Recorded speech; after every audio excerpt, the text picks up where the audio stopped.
Assalamualaikum warahmatullahi ta'ala wabarakatuh. Alhamdulillahi rabbil alamin. Wassalatu wassalamu ala rasulina Muhammadin wa ala alihi wa sahbihi ajma'in. Allahumma aghnina bil ilmi wa zayyinna bil hilmi wa akrimna bit taqwa wa jammilna bil afiyati ya arhamar rahimin.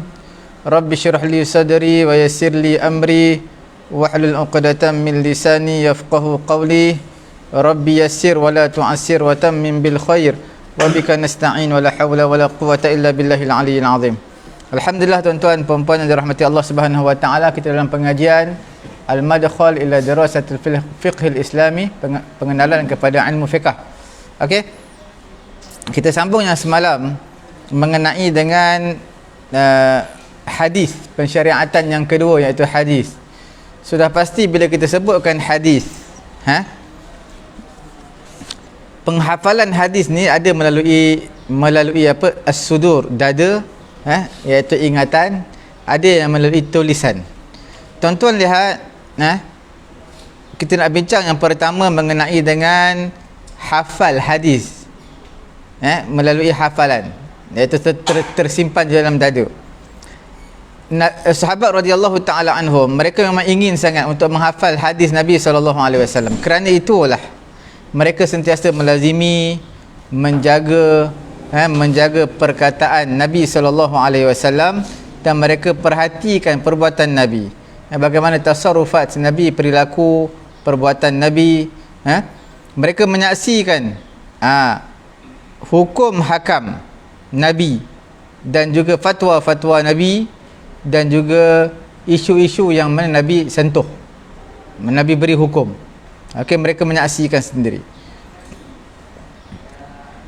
Orang yang tak dapat belajar, tak dapat hadir, belajar maka mereka yang tak dapat hadir belajar bersama Nabi, mereka akan belajar kepada orang yang hadir dengan Nabi. Okey. Bilangan hadis yang banyak meriwayatkan hadis, kita lihat, yang bertambahlah hadis mereka lebih daripada 1000. Siapa tu? Yang pertama Abu Hurairah radhiyallahu taala anhu. Abu Hurairah masuk Islam lambat, tetapi dia antara ribuan hadis yang dia hafal. Okey, lebih daripada 1000. Dia wafat pada tahun 57 Hijrah. Jabir bin Abdullah Al-Ansari, dia juga meriwayatkan lebih daripada 1000 hadis, iaitu dia wafat lambat sikit 70 Hijrah. Okey. Jabir bin Abdullah bin Amr bin Haram Al-Ansari Al-Khazraji, daripada kabilah Khazraj. As-Sulami, Abu Abdullah sahibu Rasulullah sallallahu alaihi wasallam, sahabat Nabi. Dan juga Ibnu Abbas yang wafat pada tahun 68 Hijrah. Ibnu Abbas. Dan Anas bin Malik, ini juga meriwayatkan lebih daripada 1000 hadis. Lebih daripada 1000 hadis. Anas bin Malik, sahabat Nabi. Cuma Anas bin Malik ni dipanjangkan umur dia, diberi keberkatan, rezeki pada hartanya banyak, orang kaya. Kemudian pada anak pinaknya, pada umurnya panjang, dia wafat pada tahun 92 Hijrah. Okey, Anas bin Malik. Dan antara yang meriwayatkan lebih daripada 1000 hadis, Aisyah radhiyallahu taala anha, ummul mukminin, yang wafat pada tahun 57 Hijrah. Aisyah binti Abu Bakar, ummul mukminin, iaitu Nabi SAW berkahwin dengannya di Makkahul Mukarramah 2 tahun sebelum hijrah, sebelum Nabi berhijrah ke Madinah Al-Munawwarah. Pada ketika itu umur dia baru 9 tahun. Nabi SAW wafat pada ketika itu umur dia 18 tahun. 18 tahun. Jadi makna dia sempat bersama Nabi berapa tahun?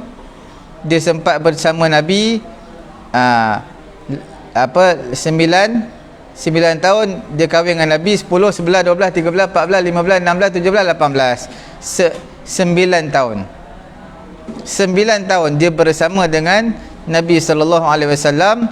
Bila umur dia 18 tahun, maka Nabi SAW telah pun wafat. Wa kana a'lamun nas yas'aluha al-akabir min ashabi Rasulillah.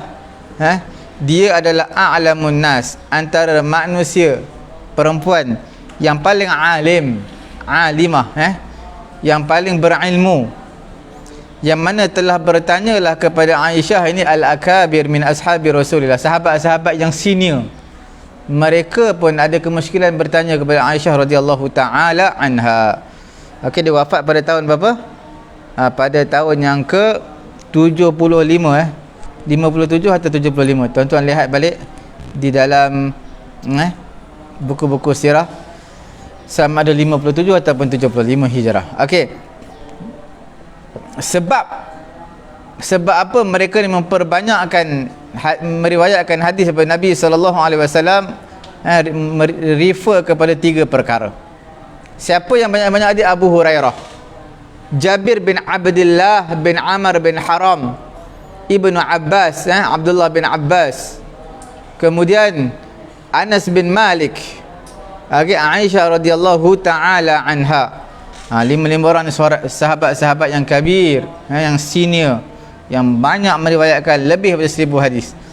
Di antara faktor yang menyebabkan mereka ni banyak riwayat daripada Nabi kerana umur mereka panjang. Itu yang pertama.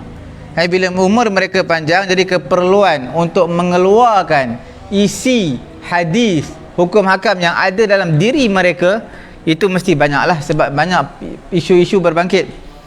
Yang kedua, sebab lamanya mereka bersuhbah, tulu suhbati katsirin minas sahabah, lama bersahabat dengan Nabi SAW, dan juga banyaknya mulazamah bersama dengan Nabi SAW. Seperti mana yang berlaku kepada Anas. Anas kan berkhidmat dengan Nabi 10 tahun lebih, 10 tahun. Aisyah radhiyallahu taala anha, isteri Nabi, dia duduk sempat dengan Nabi 9 tahun, tetapi dia sentiasa melazimi Nabi di rumah. Nampak tak? Bila tiba giliran dia. Abu Hurairah radhiyallahu taala anhu, dia juga adalah sentiasa bersama dengan Nabi. Okey. Perkara yang ketiga, faktor yang menyumbangkan mereka ini banyak meriwayatkan hadis daripada Nabi, kerana jam'uhum lil athar wa hifdzul ahadith, mereka hafal hadis, kumpulkan athar. Seumpama Ibnu Abbas, Ibnu Umar, Abu Hurairah radhiyallahu taala anhum, sama ada mereka dengar mubasyarah daripada Nabi, secara direct daripada Nabi, ataupun mereka mendengar hadis daripada sahabat-sahabat yang senior. Okey. Seperti inilah tuan-tuan puan-puan yang dirahmati Allah Subhanahu wa taala. Allah Subhanahu wa taala sediakan untuk rasulnya jam'an kabiran, satu kumpulan yang besar di kalangan sahabat-sahabat Nabi, yang mana mereka ini mulazamah bersama dengan Nabi sallallahu alaihi wasallam, selalu bersama Nabi. Okey, isteri-isteri Nabi sallallahu alaihi wasallam, mereka nak ala tamathul tasarrufatir rasul wa aqwalihi wa af'alihi, mereka nak buat perilaku seperti mana Nabi. Isteri-isteri Nabi ni, mereka nak buat seperti mana perbuatan Nabi, mereka nak buat seperti mana perkataan Nabi fi hayatihi dakhiliyah, ketika mana kehidupan Nabi di dalam rumah. Sebab sahabat tak tahu, isteri-isteri Nabi saja yang tahu. Adapun kehidupan Nabi di luar daripada rumah, itu yulazim an-nabi dakhil al-masjid, yang melazimi Nabi dalam masjid, melazimi Nabi di luar masjid, adalah satu kumpulan grup di kalangan orang-orang Islam. Ini adalah Anas bin Malik yang menceritakan kepada kita satu kisah mengenai demikian. Anas bin Malik kata apa? Kunna nakunu 'inda Nabi sallallahu alaihi wasallam. Kami di sisi Nabi sallallahu alaihi wasallam, kami dengar hadis daripada Nabi. Fa idza qumna, bila kami bangun, tadzakarnahu fi ma bainana hatta nahfazahu. Apabila kami bangun, maka kami muzakarah, berbincang, buat discuss sesama kami, okey, sehinggalah kami hafal benda tersebut, hadis tersebut. Okey, itu hafalan melalui apa? Dada, ingatan. Sekarang ini hafal melalui as-sutur, tulisan. Okey. Orang Arab pada zaman Nabi sallallahu alaihi wasallam, mereka adalah satu umat yang ummi, yang tak tahu baca, tak tahu tulis. Sebab itu tidak ada orang-orang Islam, fi hajah masa ila kitabati sunnah. Tak ada di kalangan orang Islam yang itu tak ada keperluan yang mendesak untuk dia tulis hadis, untuk dia membukukan hadis pada zaman tu. Okey. Sebab itu mereka ni beriktimad, bergantung kepada hafalan hadis dalam dada mereka. Pada banyak keadaan situasi begitulah, tanpa melihat kepada hafalan mereka dalam tulisan. Mereka ingat dalam kepala, dada mereka. Mereka tak terfikir pun nak tulis balik untuk mereka ingat kalau terlupa. Okey, nampak Jadi maknanya mereka ini bergantungan mereka hanya kepada hafalan mereka. Hadis Nabi, tidak ada buku, tidak ada satu tidak ada buku ataupun kitab yang khas, yang khusus. Okey. Sebab itu Nabi SAW Nabi SAW tidak mengambil kutaban, penulis-penulis yang menulis hadis. Quran ada. Siapa dia? Ali, Muawiyah bin Abi Sufyan, lagi Zaid bin Thabit, lagi Zaid bin Thabit, lagi siapa lagi? Seorang lagi, Ali, Muawiyah dan Zaid bin Thabit. Siapa seorang lagi? Ubay bin Ka'ab. Okey, Ubay bin Ka'ab. Okey. Dalam hadis Nabi tak ada penulis khas untuk tulis hadis. Bahkan Nabi tak suruh pun tulis hadis. Nabi tak suruh. Bahkan Nabi larang lagi ada tulis sesuatu selain daripada Quran, seperti hadis. Selain daripada Quran tak dibenarkan tulis. Nabi larang. Sama seperti hadis tak boleh tulis. Tafsir juga tak boleh pada awal-awal Islam. Kerana takut bercampur tau. Bercampur antara Quran dengan bukan Quran. Takut bercampur. Quran pun tulis, hadis pun tulis. Nanti bila nak rujuk, ni Quran ke hadis? Keliru. Nampak tak? Sebab tu Nabi suruh tulis Quran, jangan tulis hadis. Nabi larang. Okey. Kemudian takut apa? An yashtaghala sahabah bi sunnah dunal Quran. Yang kedua, takutnya kalau mereka tulis Quran, mereka tulis hadis, takut sahabat-sahabat Nabi radhiyallahu taala anhum, kesibukan mereka kepada hadis lebih mengatasi beban kesibukan mereka kepada Quran. Nampak tak? Okey. Sebab itu di antara Nabi larang kerana Nabi takut sahabat radhiyallahu taala anhum sibuk dengan hadis tapi tak sibuk pula dengan Quran. Okey. Abu Sa'id Al-Khudri radhiyallahu taala anhu meriwayatkan Nabi SAW telah bersabda, "Man kataba anni ghairal Quran falyamhu." Nabi SAW bersabda, siapa tulis daripada aku selain daripada Quran, maka padamlah dia. Okey, Nabi kata padam dia. Ini sesungguhnya perkara ini Imam Nawawi rahimahullahu taala telah berkata. Imam Nawawi wafat pada tahun 676 Hijrah. Okey. Imam Nawawi kata dalam mensyarahkan hadis ini, dia kata fa minas salaf min man'i kitabatil ilm.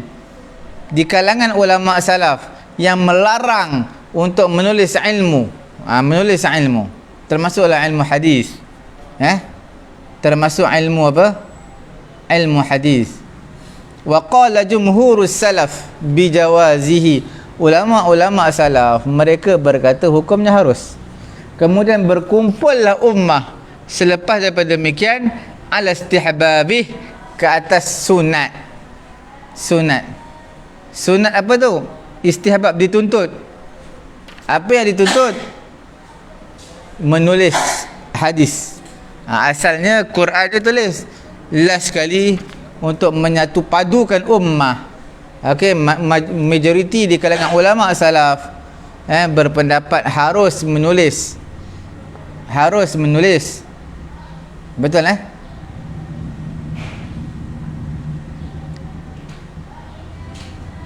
Majoriti di kalangan ulama salaf menyatakan boleh. Boleh apa? Boleh menulis selain daripada Quran, iaitu hadis boleh ditulis. Okey. Kemudian ijma'atil ummah, ulama telah sepakat, ittifaq, selepas daripada mereka ini, ala istihbabi, iaitu disunatkan. Disunatkan apa? Disunatkan catat, disunatkan tulis selain daripada Quran, jadikan buku hadis, disunatkan, dituntut.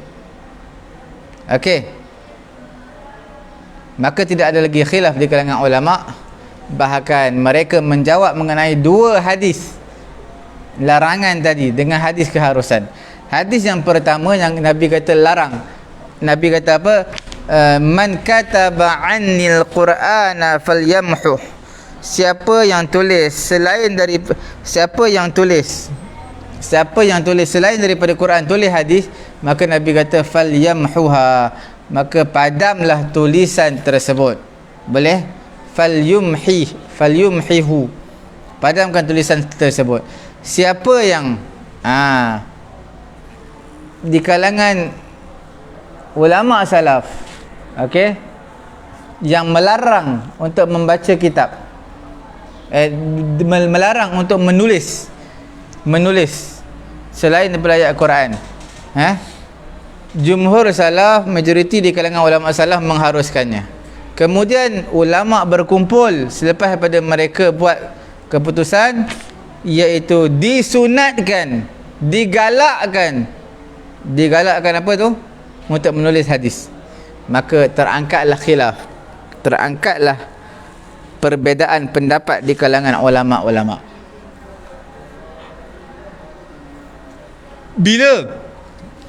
Bila mana ayat tersebut telah dimansuhkan, maka larangan pada awalil amri, larangan pada awal-awal sekali, sebelum intisyaril Quran, sebelum tersebarnya Quran kepada setiap orang, pada mula-mulanya ia telah dimansuhkan. Okey. Fanahyun an kitabi ghairihi, tulis apa? Larangan untuk tulis, untuk an kitabi ghairi khaufan min ikhtilatihi wa ishtibahihi falamma ishtarat wa amana min tilkal mafsadah adina lahu. Okey, perkara pertama dimansuhkan. Bila dimansuhkan, mana tak boleh pakai lagi, tak valid lagi hukum tersebut. Yang Nabi larang tu, salah satunya larang daripada tulis selain daripada Quran, kerana takut bercampur antara Quran dan juga hadis. Okey, perkara yang kedua, larangan tersebut adalah larangan tanzih, nahyun tanzih yang ringan kepada orang yang menjaganya, waqifat tikalihi ala kitabah wal idhin liman lam yathiq bihifdhihi. Jadi maksudnya apa dia? Larangan yang kedua bermaksud makruh tu makruh tanzih kepada orang yang percaya dengan diri dia, dan juga diberi izin kepada orang yang tak percaya kepada diri dia. Okey, boleh anna nahya nahyun naha tanzih, anna nahya nahyu tanzihin liman wathiqa bihifdhihi wa khifat tikali ala alkitabah wal idhin liman lam yathiq bihifdhihi. Apa maksud dia? Yang pertama, hendaklah dia tadi telah dimasukkan hukum tadi. Yang keduanya, larangan tersebut adalah larangan iaitu larangan tanzih kepada orang yang mana wathiqa bihifdhihi, percaya dengan hafalan dia. Wal idzin liman lam yathiq bihifdhihi, orang yang yakin, dia percaya kat diri dia, maka dan tak takut kerugian apa-apa, maka untuk dia ini boleh menulis hadis.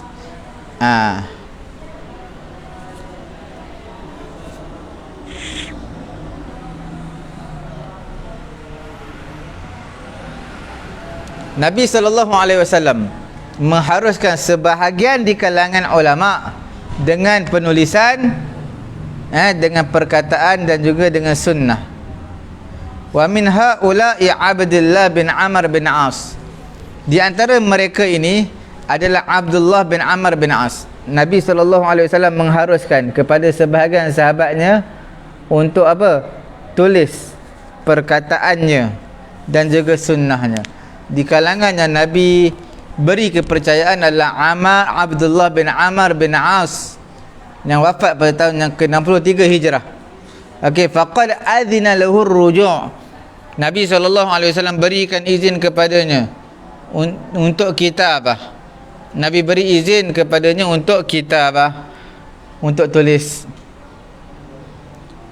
Nabi kata uktub fa walladhi nafsi biyadihi, tulislah demi zat yang jiwaku di tangannya, ma kharaja minhu illa haqqun, tidak keluar daripadanya sesuatu melainkan kebenaran. Hatta qad summiya ma katabu 'an rasul as-sadiqah, sehingga kitab yang dinamakan apa yang ditulis dalam kitab tersebut mengenai Nabi dipanggil sebagai kitab as-sadiqah. Okey, tuan-tuan, puan-puan yang dirahmati Allah Subhanahu wa taala, kita tengok lagi perbincangan kita pada pagi yang mulia ni. Seperti itulah sesungguhnya sebahagian di kalangan ulama, mereka mengarang, menulis apa yang dia dengarnya daripada Nabi SAW. Seumpama Abdullah bin Mas'ud yang wafat pada tahun 30 Hijrah.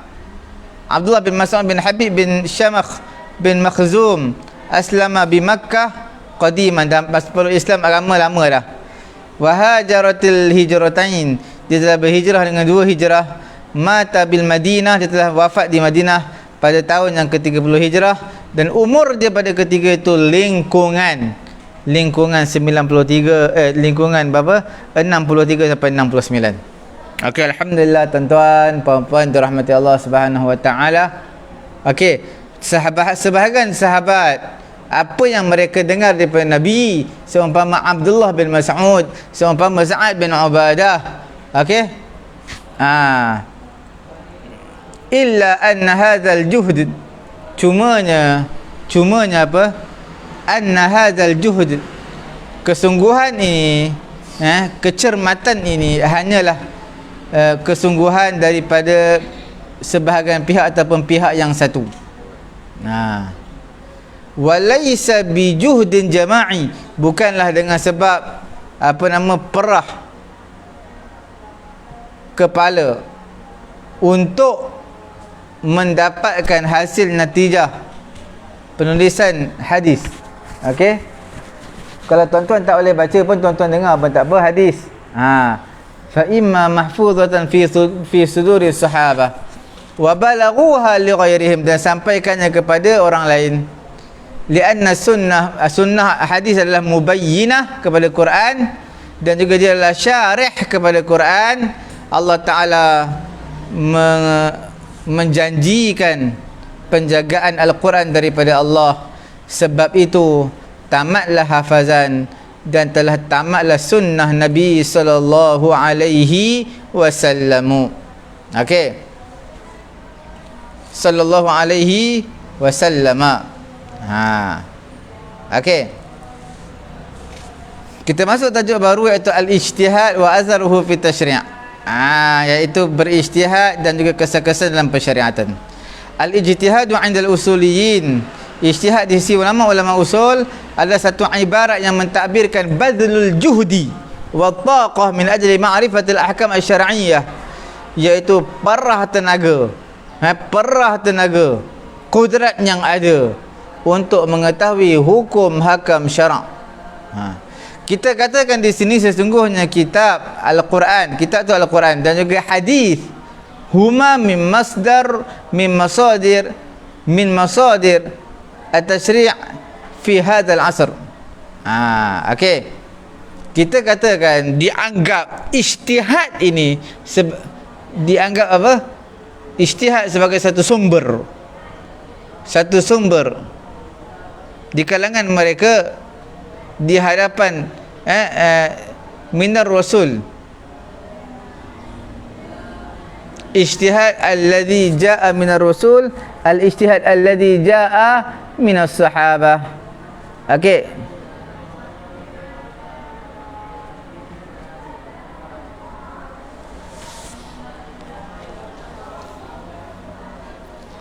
Kalau kita lihat ijtihad pada zaman Nabi ada dua jenis je. Sama ada ijtihad yang mana telah datang daripada Rasul ataupun ijtihad yang telah datang daripada sahabat radhiyallahu ta'ala anhu. Okey. Kita lihat yang pertama, al-ijtihadu minar Rasul sallallahu alaihi wasallam. Ijtihad daripada Nabi sallallahu alaihi wasallam. Sesungguhnya Nabi sallallahu alaihi wasallam berijtihad pada sebahagian sahabat, pada sebahagian tempat, ataupun dia mengambil mana-mana sahabatnya yang boleh untuk tunaikan, untuk pergi untuk pergi apa? Kadang-kadang Nabi sallallahu alaihi wasallam berijtihad pada sebahagian isu, ataupun mereka mengambil pendapat sahabat Nabi, mengambil pendapat sahabat-sahabat Nabi seperti mana yang telah dibuat pada Hubab bin Munzir tegur Nabi untuk mencari telaga di Badar. Okey. Wa ya'khudhu bi ra'yi ashabih, dan dia sepatutnya dia kena mengambil, dia kena apa? Mengambil pandangan-pandangan sahabat-sahabat Nabi bima addahu, dengan apa yang Nabi tunaikannya kepadanya, ijtihaduhu bila ba'da istisyaratihim wa bima yadullu ala dhalik annahu qad ijtahada fi'lan fi waqa'i katsiran. Jadi banyaklah hadis yang kita akan jumpa lagi sebentar lagi, iaitu sahabat-sahabat sallallahu alaihi wasallam, okey, sahabat-sahabat radhiyallahu ta'ala anhum menceritakan bagaimana Nabi berijtihad. Nabi sallallahu alaihi wasallam berijtihad pada sebahagian peristiwa. Okey, Nabi berpegang dengan pandangan sahabat-sahabat Nabi yang mana Nabi tunaikannya dengan ijtihad daripada Nabi, ijtihadnya Nabi selepas istisyaratihim, selepas apa? Mesyuarat, minta pendapat. Siapa yang minta pendapat? Siapa yang minta pendapat? Nabi sallallahu alaihi wasallam. Okey. Wa bima yadullu, dan apa yang menunjukkan kata demikian, annahu qad ijtahada fi'lan fi waqa'in katsirah. Sesungguhnya dia telah membuka. Okey. Wa bima yadullu ala dhalika annahu qad ijtahada fi'lan fi waqa'in katsirah. Sesungguhnya telah berijtihadlah dalam peristiwa-peristiwa yang banyak, yang mana perkara ini sangat penting. Sebab apa? Nabi sallallahu alaihi wasallam berijtihad, sebahagian sahabat juga berijtihad. Okey.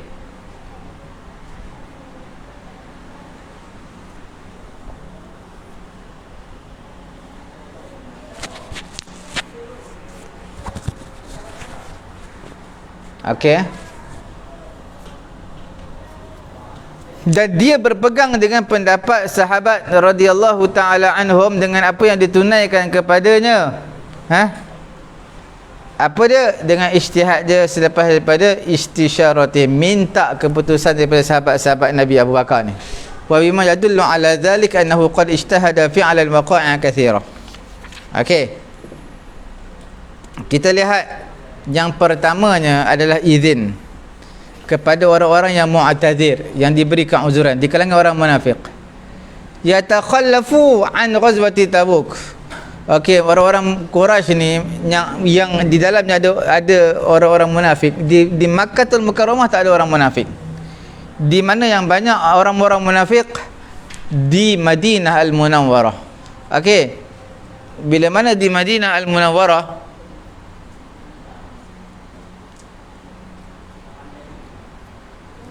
bila mana Nabi telah tiba,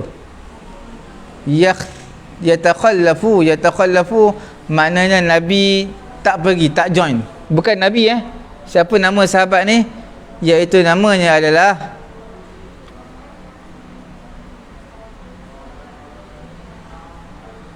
nanti kita baca, tengok kita baca dulu hadis ni. Nabi SAW, okey,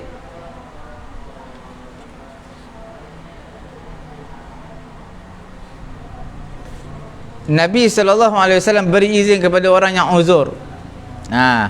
Wa minal munafiqin, di kalangan orang munafik ada juga orang yang uzur. Cuma berbezalah keadaan Tabuk dengan keadaan yang sedia ada. Kemudian Allah Subhanahu wa taala turunkan menegur perbuatan lelaki India tadi. Afallahu anka lima adhinta lahum hatta yatabayyana lakal ladzina sadaqu wa ta'lamal kadhibin. Okey, Allah Taala maafkan kamu. Kerana apakah kamu pergi? Kerana apakah kamu beri izin kepada mereka? Hatta yatabayyana lakal ladzi, sehinggalah yatabayyana lakal ladzina sadaqu, telah jelaslah kepada kamu orang yang asing, orang yang mana, sehinggalah telah jelas bagi kamu orang yang membenarkan dan juga mendustakan apa yang perkara-perkara yang dusta. Okey, sekarang ni kita lihat, beri izin kepada orang munafik untuk pulang. Dalam peperangan Tabuk mereka kata, wahai Rasulullah, kami nak balik ni, rumah kami anggur dah ranum, isteri kami sedang tunggu dan sebagainya. Itu yang pertama. Yang kedua, ma hadatsa ba'da intisaril muslimin fi ma'rakati Badar. Ya, tak berlakulah selepas kemenangan orang Islam dalam peperangan Badar, mereka telah tawan 70 tawanan orang kafir, dan mereka tak lihat di sana hukum khas dalam Quran dan juga hukum muamalat dengan usara. Hukum muamalat dengan usara. Okey.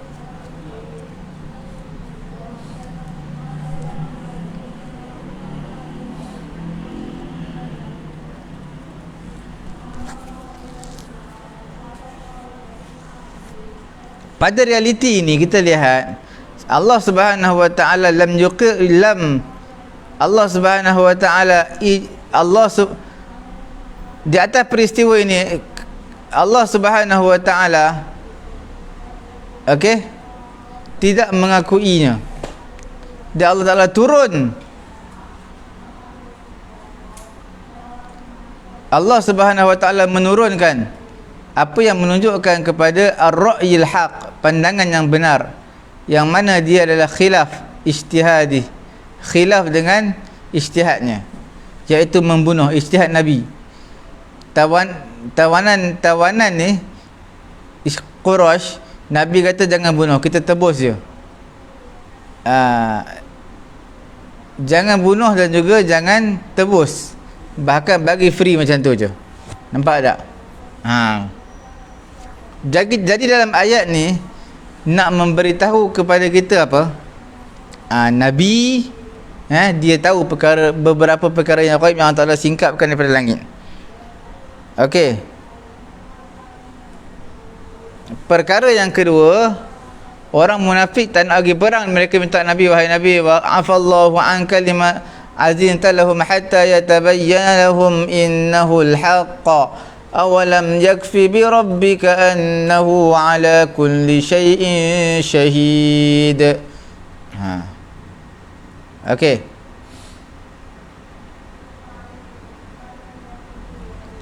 Afallahu anka lima adzinta lahum hatta yatabayyana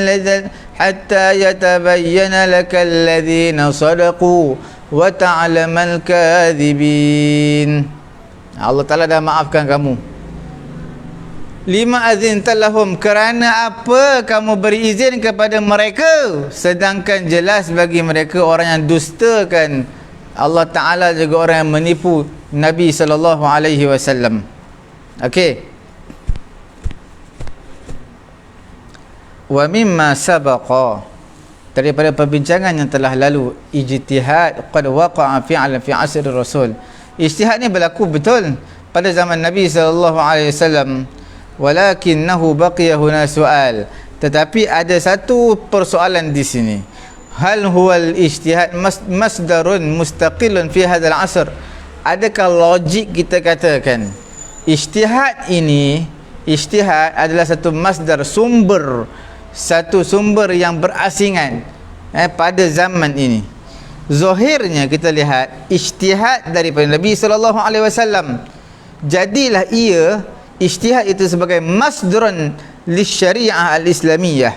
Okey? Bahkan kalau kita lihat ijtihad itu sendiri sumbernya adalah wahyu, kerana apa? Kerana hadzal ijtihad, kerana ijtihad ini. Okey, kita lihat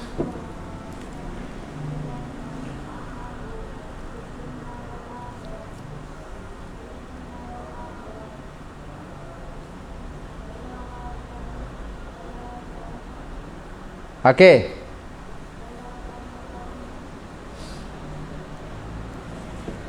Zahirnya apa dia? Zahirnya ijtihad daripada Nabi sallallahu alaihi wasallam lam yakun masdaran mustaqil. Dia bukanlah masdar, sumber utama. Boleh. Dia bukan apa? Bukanlah ia sumber utama. Okey.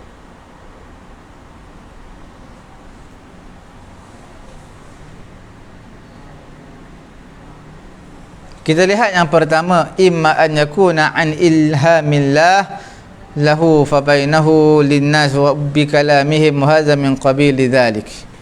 Okey. Sama ada kita katakan an ilhamin minallah lahu fa bainahu linnas bi kalamihi, fa hadza min qabil sunnah. Ilham daripada Allah kepada seseorang manusia. Allah Ta'ala ilhamkan apa? Baca Quran, maka dia membaca kalam Allah. Allah Ta'ala kata hafal Quran, maka dia hafal Quran. Okey.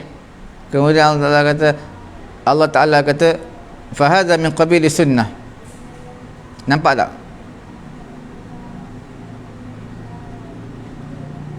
Kita lihat sekali lagi.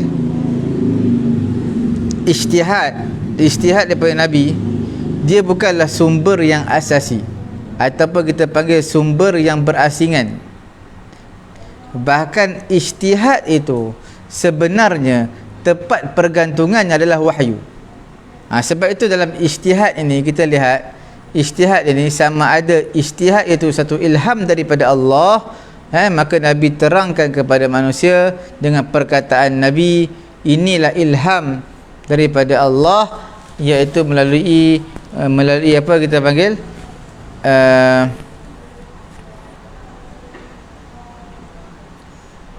ilham melalui ijtihad.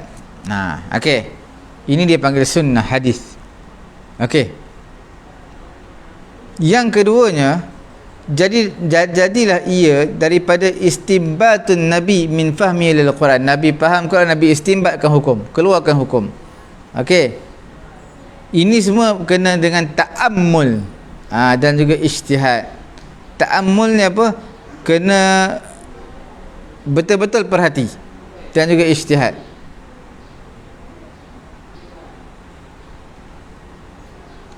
Tanpa ilham daripada Allah Subhanahu Wa Taala. Jadi pada situasi ini, apabila tidak jadi ijtihad itu betul, maka Allah Subhanahu Wa Taala akan turunkan ala wajhi sawab, dengan cara yang betul. Apa yang betulnya? Allah Ta'ala akan bagi tahu. Fa inna Nabi sallallahu alaihi wasallam berijtihad indal hajah, ketika mana perlu. Nabi akan berijtihad ketika perlu.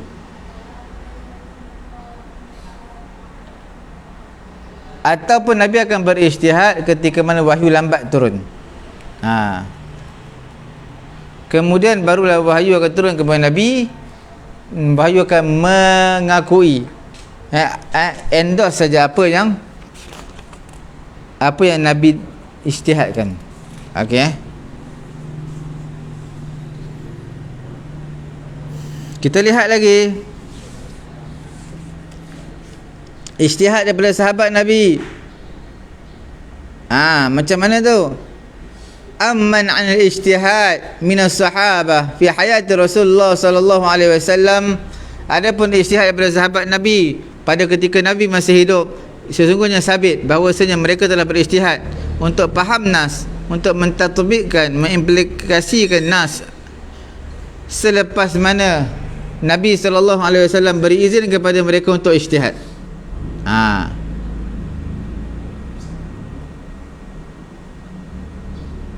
Nabi beri izin kepada mereka untuk ijtihad. Siapa yang endorse? Iaitu Allah Subhanahu Wa Taala. Okey, kita lihat antara contoh-contohnya banyaklah.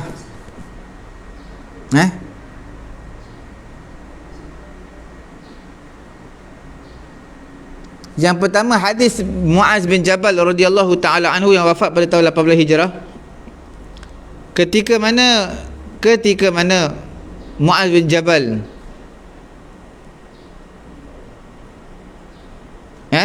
ketika mana hadis Muaz bin Jabal ketika mana Nabi sallallahu alaihi wasallam hantar dia ke negara Yaman, wa aqarrahu ala tariqatihi fil hukum. Nabi sallallahu alaihi wasallam mengaku ala tariqatihi fil hukum, dengan cara pembawakan hukum yang dibawa oleh Muaz bin Jabal. Bagaimana diriwayatkan bahawasanya lamma ba'athahu ila al-Yaman, apabila Nabi menghantarnya ke negeri Yaman, maka pada ketika itu Nabi mengakui cara pembawakan hukum sesama manusia. Kita lihat dalam hadis ini, apa dia? Nabi bertanya kepada Muaz bin Jabal, kaifa taqdi idza arada laka qada'un, bagaimana kamu nak putuskan jika mana datang kepada kamu satu isu? Dia kata, aqdi bi kitabillah, aku akan hukum dengan kitab Allah. Fa in lam tajid fi kitabillah, Nabi kata kalau tak ada dalam kitab Allah, qala fa bi sunnati Rasulillah, dengan hadis Nabi. Qala, kalau tak ada juga, fa in lam tajid fi sunnati Rasulillah wala fi kitabillah, Nabi kata kalau tak ada dalam Quran, tak ada dalam hadis, apa yang kamu nak buat? Ajtahidu fi ra'yi, ajtahidu ra'yi wala alu, iaitu aku akan berijtihad, mengikut ijtihad aku, akal fikiran aku, dan aku tidak cuai dalam berijtihad. Nabi SAW tepuk dada Muaz bin Jabal. Nabi kata, alhamdulillahilladzi waffaqa Rasulullah sallallahu alaihi wasallam lima yurdi Rasulullah. Segala puji milik Allah yang memberi taufik kepada utusan Nabi sallallahu alaihi wasallam kepada apa yang kepada perkara yang menyukakan Nabi sallallahu alaihi wasallam. Lamma raja'a Ar-Rasul sallallahu alaihi wasallam min ghazwatil Khandaq. Perkara yang kedua, Nabi sallallahu alaihi wasallam bila pulang daripada peperangan Khandaq, Jibril datang kepada Nabi. Jibril perintahkan Nabi pergi berperang dengan Bani Quraidah pula. Min ajli muhasaratihim, kerana mereka telah kepung kamu. Bisifafi naqdihim, Jibril datang perintahkan Nabi supaya pergi kepada Bani Quraidah, kepung mereka dengan sebab mereka telah membatalkan, menggubal, mencabut perjanjian bersama Nabi sallallahu alaihi wasallam wansarafa ilaihi Quraisy, dan telah pulanglah kepada orang-orang Quraisy. Fa amara Rasul ashabah, maka Nabi sallallahu alaihi wasallam telah perintahkan kepada sahabat-sahabatnya. Nabi kata, la yusalliyanna ahadun al-asra illa fi Bani Quraidah, jangan salah seorang di kalangan kamu semayang melainkan di Bani Quraidah. Sebahagian mereka semayang tengah jalan, sebahagian mereka kata la nusalli, kami tak akan semayang hatta na'tiyah, sehingga kami sampai ke Bani Quraidah. Jadi di sini bila mana dalam peperangan Khandaq, Nabi pulang, Jibril datang. Jibril perintahkan kepada Nabi, wahai Rasulullah, pergi pula destinasi yang kedua untuk melawan musuh kamu, iaitu Bani Quraidah, Yahudi Bani Quraidah. Min ajli muhasaratihim, dengan sebab kepungan, kerana mereka telah membatalkan janji bersama Nabi sallallahu alaihi wasallam. Wan sarafa ila Quraisy, dan mereka telah berpaling tadah kepada orang-orang Quraisy. Okey, fa amara Rasul ashabah, Nabi sallallahu alaihi wasallam perintahkan kepada sahabatnya. Nabi kata, la yusalliyanna ahadun al-asra illa Bani Quraidah, jangan kamu sembahyang asar melainkan di Bani Quraidah. Sebahagian mereka sembahyang asar di tengah jalan, sebahagian mereka tak. Mereka kata, kami tak akan sembahyang melainkan sampai di Bani Quraidah. Okey, bahkan sebahagian mereka kata, bal nusalli lam yurid minna dhalik, bahkan kami semayang yang maksud Nabi bukanlah semayang di sana, maksud Nabi adalah lain. Maka disebutkan perkara tersebut kepada Nabi sallallahu alaihi wasallam. Nabi tak berkeras pun kepada salah seorang di kalangan mereka. Bahkan sebahagian sahabat telah berijtihad, fahamalu nahyan Nabi ala haqiqatihi, mereka telah bawa larangan Nabi ini dengan maksud hakikat sebenar. Nabi tak bagi semayang sampai di Bani Quraidah, makna literal. Itu makna nas. Falam yusallu, kita panggil kontekstual. Mereka tak semayang asar melainkan di Bani Quraidah.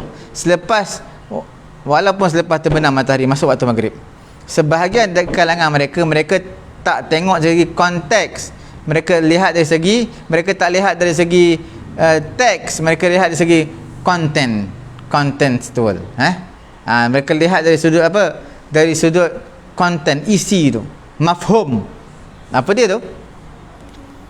Mereka berijtihad, yang dimaksudkan perintah Nabi alla yusalliyannal asra illa fi Bani Quraidah, makna al-mubalaghah fil amr bil isra', makna jalan cepat, pergi cepat, bersegera.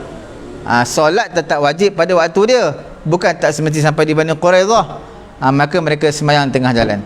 Jadi di sini ada dua kumpulan, yang mana satunya mereka bersegera pergi ke Bani Quraidah, mereka singgah semayang tengah jalan. Satu lagi, mereka maksud Nabi tak bagi semayang melainkan sampai di Bani Quraidah baru semayang, walaupun dah keluar waktu maghrib. Nampak, ada faham dari sudut teks, ada faham dari sudut nas, ada yang faham dari sudut konten, iaitu dipanggil sebagai mafhum.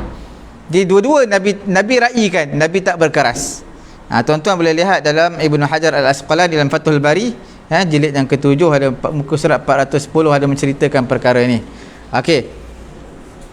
Perkara yang ketiga, hadis daripada Abu Sa'id Al-Khudri radhiyallahu taala anhu, yang mana meriwayatkan, kharaja rajulani fi safarin, telah keluar dua orang laki-laki dalam satu safar, fa hadarathuma as-salah, semayang dah masuk waktu, wa laisa ma'ahuma ma'un, air tak ada, fatayammama sa'idan tayyiba, mereka pun dua-dua tayammum dengan tanah yang suci. Fasallaya, mereka semayanglah. Thumma wajadal ma', kemudian kedua-duanya mendapati air. Ba'du, selepas itu, fil waqti, dalam waktu yang sama, dalam waktu tu juga semayang Zuhur contoh, lepas dah semayang semua, dah selesai, mereka dah selesai tayamum, mereka dah semayang, dah selesai semayang, tiba-tiba air datang. Aduh, air datang, alhamdulillah air datang. Maka salah seorang di kalangan mereka ulang sembahyang sekali lagi dengan wudu, ambil wudu, ulang sembahyang sekali lagi, dan seorang lagi walam yu'id, tak ulang dah, cukup sembahyang tadi dengan tayamum. Kemudian dua-dua datang kepada Nabi sallallahu alaihi wasallam, fa dzakara dzalika, mereka mengadu kepada Nabi dua-dua ni, apa yang mereka buat. Maka Nabi sallallahu alaihi wasallam telah berkata kepada orang yang tak mengulangi solat, Nabi kata, asabata sunnah, kamu betul bertepatan dengan sunnah, wa ajzatka salatuka, sembahyang kamu memadai, cukup, sah. Nabi berkata kepada orang yang berwudu dan mengulangi sembahyang, Nabi kata, lakal ajru marratain, bagi kamu 2 ganjaran pahala. Nampak tak? Hakadha amrul rasul, seperti inilah sesungguhnya perintah Nabi SAW terhadap sebahagian sahabat dengan melalui ijtihad dalam kehidupan Nabi SAW, sehinggalah qad ijtahada ba'dhum fulanan, sehinggalah sebahagian di kalangan mereka berijtihad di hadapan Nabi sendiri ataupun wa fi ghaibati, pada ketiadaan Nabi. Wa kana dzalika li hikam wa asrar minha, iaitu adalah sebab apa mereka ijtihad di hadapan Nabi, mereka ijtihad yang di belakang Nabi tak ada, itu ada beberapa hikmah dan juga rahsia. Di antaranya, perkara yang pertama, Nabi SAW perintahkan sebahagian sahabat berijtihad dalam kehidupannya. Yang demikian itu kita kata bimasabati tadrib lahum, berada di tempat latihan untuk mereka, sehingga mereka tidak keluar, supaya apa? Sehingga kan mereka tidak keluar daripada mereka berijtihad selepas daripada kewafatan Nabi sallallahu alaihi wasallam. Jadi sebagai latihan bagi mereka. Sebab apa mereka ijtihad? Sebab apa Nabi perintahkan mereka ijtihad? Padahal Nabi hidup sebagai satu tadrib, latihan bagi mereka. Okey. Supaya lepas Nabi wafat berijtihadlah. Okey. Nabi nak latih mereka. Perkara yang kedua, da'watun nas ila dinillah. Okey. Seru manusia kepada agama Allah, mengajar manusia dengan urusan-urusan agama, perlu kepada al-ijtihad li mubasyaratil waqai' wal mustajaddat. Okey, apa dia tu? Dakwah Nabi kepada agama Allah, mengajar mereka terhadap urusan agama, perlu kepada ijtihad li mubasyaratil waqi', kerana nak berdepan dengan isu yang berbangkit ni, isu yang baru. Mimma ja'ala an-nabi ya'zan bil ijtihad, yang mana Nabi memberi izin untuk berijtihad kepada sebahagian sahabat, yang mana alladzi ba'athahum, yang Nabi hantar mereka di luar Madinah, seperti izin Nabi kepada Muaz bin Jabal ijtihad dalam seperti dalam hadis yang masyhur. Macam Muaz dihantar ke Yaman nak ke jumpa Nabi di Madinah kan jauh. Naik flight memanglah 2 jam. Naik 2 jam, tapi kalau naik kuda, naik unta tak berapa hari. Lama tu. Jadi nak bagi tahu ketika mana berada di Yaman, Muaz bin Jabal bila datang satu isu dia akan berijtihad. Tak boleh nak buat video call. Tak boleh, zaman tu tak ada lagi. Terpaksalah berijtihad. Nak tanya Nabi jauh. Wa mimma sabaqa, daripada apa yang telah terdahulu kita bincangkan, jelas kepada kita Nabi SAW perintahkan sahabat-sahabatnya berijtihad di hadapan dia. Nabi beri izin kepada mereka untuk ijtihad pada ketika mana ketiadaan Nabi SAW di luar daripada Madinah. Okey, di hadapan Nabi benarkan ijtihad sebagai tadrib, biasa kan. Kepada ketiadaan Nabi adalah sebagai darurah untuk putuskan fatwa, keputusan mahkamah dan sebagainya, perlu kepada ijtihad. Kerana itu adalah keperluan yang mendesak. Okey, tuan-tuan puan-puan dirahmati Allah, ijtihad ini di kalangan sahabat dalam kehidupan Nabi sallallahu alaihi wasallam tidaklah dianggap ia sebagai masdar, sumber daripada sumber-sumber pensyariatan yang dirujuk kepadanya. Kerana ijtihad ini apabila diketahui apa?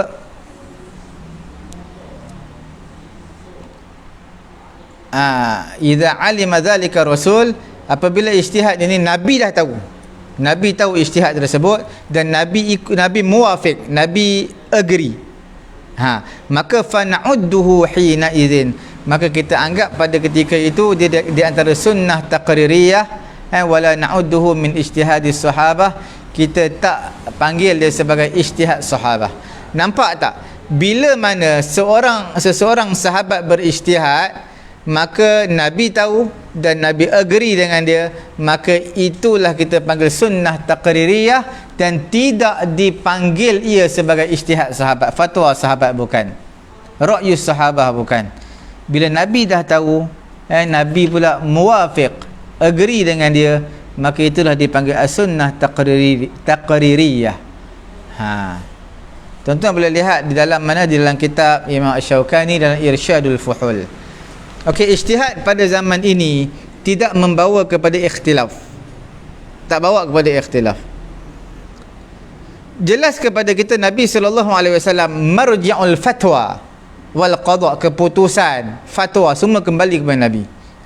Kerana Nabi adalah muballigh, menyampaikan apa yang diturunkan kepadanya daripada hukum hakam. Okey, tidak ada sumber pada zaman ini melainkan Quran dan juga hadis. Adapun ijtihad di kalangan sahabat, tempat kembali ijtihad tersebut kepada Rasul juga. Jadi bila mana Rasul mengakuinya ataupun Rasul mengingkarinya, sama ada Rasul mengakuinya, maka jadilah ia sebagai sunnah taqririyah. Kalaulah Rasul tidak mengingkarinya, maka dia jadi sebagai fatwa, dipanggil sebagai pendapat di ijtihad di kalangan sahabat sahaja. Okey. Yang terakhir adalah qiyas, bukan masdar pada zaman ini. Okey, kita lihat qiyas tidak adalah baginya wujud pada zaman itu. Kerana qiyas ini yulja ilaihi 'inda wujudi masalatin la nassa fiha. Qiyas ini maksudnya bila tak ada masalah, isu yang tak ada nas padanya. Wa ma dama Rasulullah hayyan, selagi mana Nabi masih hidup, nas itu berterusan. Tak ada kemusykilan, tak ada qiyas-qiyas, jumpa dengan Nabi terus.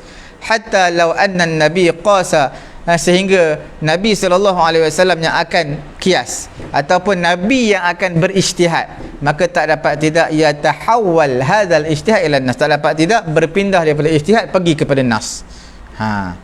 Okey, cukup sekali itu tuan-tuan puan-puan dirahmati Allah Subhanahu wa taala. Telah melewati masa kita pada pagi ini dan insya-Allah taala esok kita akan bincangkan asas pensyariatan pada zaman risalah, dan keistimewaannya pada zaman Nabi lah. Okey, alhamdulillah tuan-tuan puan-puan dirahmati Allah Subhanahu wa taala. Cukup sekali itu pengajian kita Al-Madkhal ila Dirasatil Fiqh Al-Islami, iaitu pengajian pengenalan kepada pengajian ilmu fiqh. Jangan lupa tuan-tuan tekan butang share, sama-sama memanfaatkan pengajian kita pada pagi yang mula ini.